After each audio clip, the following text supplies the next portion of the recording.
Paxton managed to avoid the dozens of media awaiting him here at the Collin County Courthouse and nearby at the county jail. That's where he was booked and quickly released on a $35,000 bond. But plenty of other people were here to either lend their support or ask the Attorney General to step aside.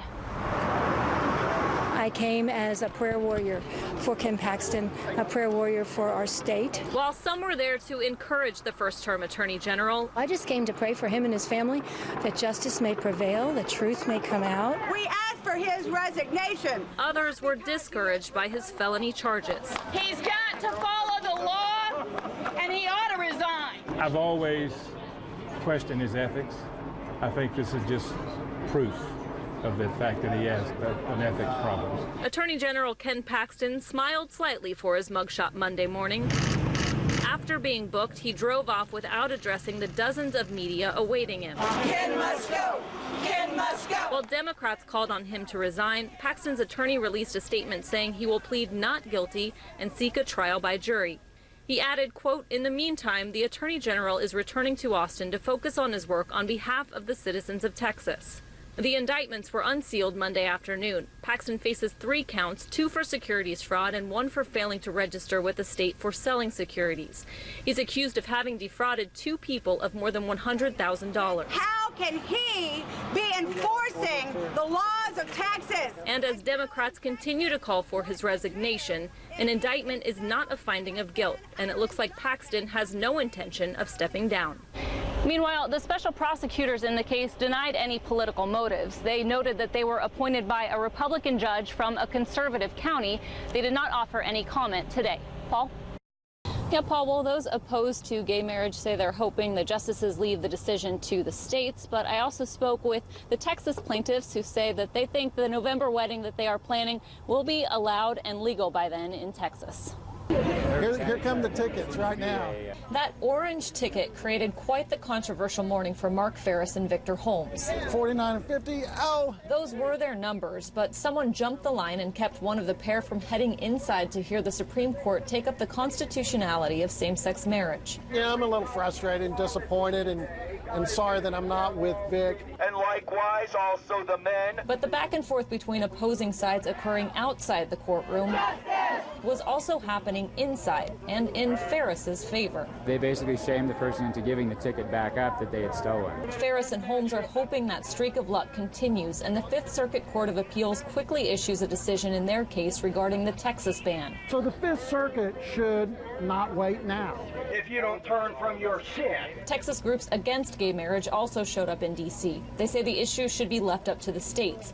Texans voted to ban same-sex marriage in 2005. I think it was over 76% of Texans said, hey, we want this to be defined as being between a man and a woman. And they say they'll continue to fight to keep traditional family values intact. If we don't stand up now, then the next generation's not going to have a voice.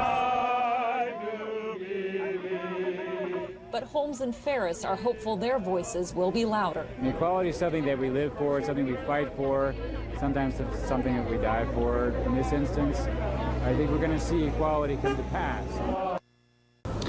State lawmakers are also weighing in on the issue of same-sex marriage. This session, several anti-same-sex marriage bills have been filed. One would bar state and local employees from licensing or recognizing same-sex marriages, even if the Supreme Court authorizes them.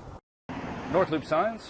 A small sign company in central Austin could soon pick up some new clientele. I have gotten some calls. North Loop sign owner Nick Trevino says he's made a couple of the no conceal carry signs for businesses in the past. There's a set law about how big the letters need to be, how big all the wording. And now business owners who don't want patrons to pack heat openly will need to display another sign that meets similar strict rules, like 1-inch lettering and contrasting colors. It's a big sign. It ends up being about 18 by 24 inches, and you need English and Spanish at most locations. Critics of the law say those stipulations are meant to discourage businesses from putting them up. This is completely ridiculous and an undue burden on employers. Bill Hammond with the Texas Association of Business lobbied lawmakers for simplicity last session. A pistol with a circle and a line drawn through it should be sufficient to prohibit anyone who is concealed or open carry from entering the presence of a business. But supporters say it's to keep uniformity with current conceal carry signs. That's the law. And we like for that to be posted in a conspicuous manner, clearly visible to the public. Michael Cargill with Central Texas Gunworks says there's another option if businesses don't want to put up the posters. The other way is to tell them verbally. Confrontation or send in your sign requests. If it really does pick up, I'll probably stock some. The law goes into effect January 1st. Karina Kling, Time Warner Cable News. Before cracking open a cold can of your favorite beverage, the beer, soda, or cider goes through a canning process, and the business is pouring in for one local startup. American Canning is a mobile beverage canning company. We actually travel around to local craft cideries, craft breweries, and put their beer, cider, what have you, into cans for them. David Racino helped start the company about 2 years ago. They've gone from 4 people to now 17 employees. The growth has been good, but it also means they're subject to paying the state's business franchise tax this year. As a small upstart company, that's something that is a little bit terrifying to all of us. That's because companies with revenue above $1 million pay the tax on gross receipts, leading some to pay it when they make little or no profit. Most people don't know is for really small companies that are just barely hitting that franchise tax threshold, they can oftentimes spend as much money in compliance and hiring tax consultants and CPAs to prepare that. But with a simple signature, Governor Greg Abbott helped ease some of that pain. Monday morning, he signed off on a bill that cuts the business tax by 25%. Will lower taxes mean more jobs, more take-home pay, and more economic freedom? Abbott says it makes doing business in Texas more attractive to other states, and it helps ones already operating here. Racino agrees. That's the difference in hiring an extra person or two.